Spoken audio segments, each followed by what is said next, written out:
السلام علیکم ورحمۃ اللہ وبرکاتہ۔ ناظرین، خواتین و حضرات، امید ہے کہ آپ سب خیریت سے ہوں گے اور اللہ تبارک و تعالیٰ سے دعا ہے کہ اللہ تعالیٰ آپ تمام کو ہمیشہ خوش رکھے۔ سامعین، آج کی ویڈیو میں جنات کا بتایا ہوا ایک عمل جو جنات سے حفاظت کا ذریعہ ہے، شیطانی شرور سے حفاظت کا ذریعہ ہے اور بہت ساری حفاظت کا یہ ذریعہ ہے، یہ دعا آپ کو بتائی جا رہی ہے۔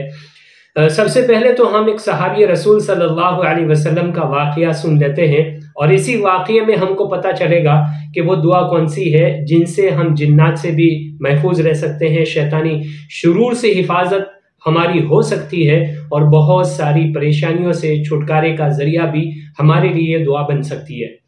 ایک صحابی ہیں جن کا نام ہے حضرت عبداللہ بن مسعود رضی اللہ تعالیٰ عنہ۔ وہ پرسکون بیٹھے ہوئے ہیں اور آپ کے اطراف میں، آس پاس میں بہت سارے صحابہ کرام، تابعین رضوان اللہ تعالی علیہ مجمعین بیٹھے ہوئے ہیں۔ حضرت عبداللہ بن مسعود رضی اللہ تعالیٰ عنہ ان کو انوکھے اور نئے واقعات سنا رہے ہیں۔ دوران واقعہ حضرت عبداللہ بن مسعود رضی اللہ تعالیٰ عنہ نے فرمایا کہ ایک صحابی رسول صلی اللہ علیہ وسلم گلی سے نکل رہے تھے تو ایک جن کی ملاقات ہو گئی۔ جن نے صحابی رسول صلی اللہ علیہ وسلم کو دعوت دی کہ آؤ ہم کشتی لڑتے ہیں، تو صحابی تیار ہو گئے اور آپس میں کشتی ہوئی۔ صحابی رسول صلی اللہ علیہ وسلم نے جنات کو پچھاڑ دیا۔ جنات نے کہا کہ مجھے چھوڑیے، چھوڑ دیا۔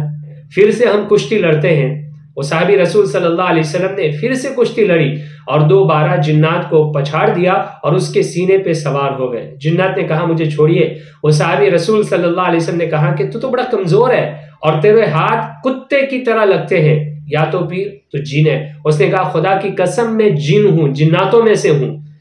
تو صحابی رسول صلی اللہ علیہ وسلم نے کہا تب تو میں تجھے چھوڑنے والا نہیں ہوں جب تک تو مجھے وہ دعا نہ بتا دے جس کی وجہ سے ہم انسان جناتوں سے محفوظ رہ سکیں۔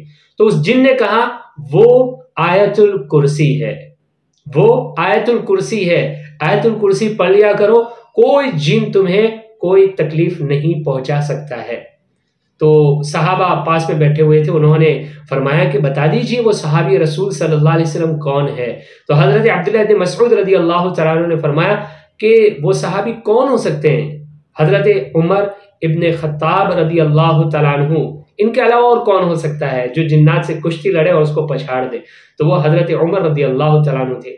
تو سامعین، اس واقعے میں ہمیں پتہ چلا کہ آیت الکرسی کتنی بڑی فضیلت رکھتی ہے، جناتوں سے حفاظت، شیطانی شرور سے حفاظت۔ صبح میں پڑھ لیں، شام میں پڑھ لیں، ہر نماز کے بعد پڑھنے کا اہتمام کر لیں، انشاءاللہ بڑا نفع ہوگا، بڑا فائدہ ہوگا۔ اپنے آپ سے کیجئے ڈھیر سارا پیار، رب کائنات سے دعا ہے وہ آپ کو رکھے ہمیشہ خوشحال۔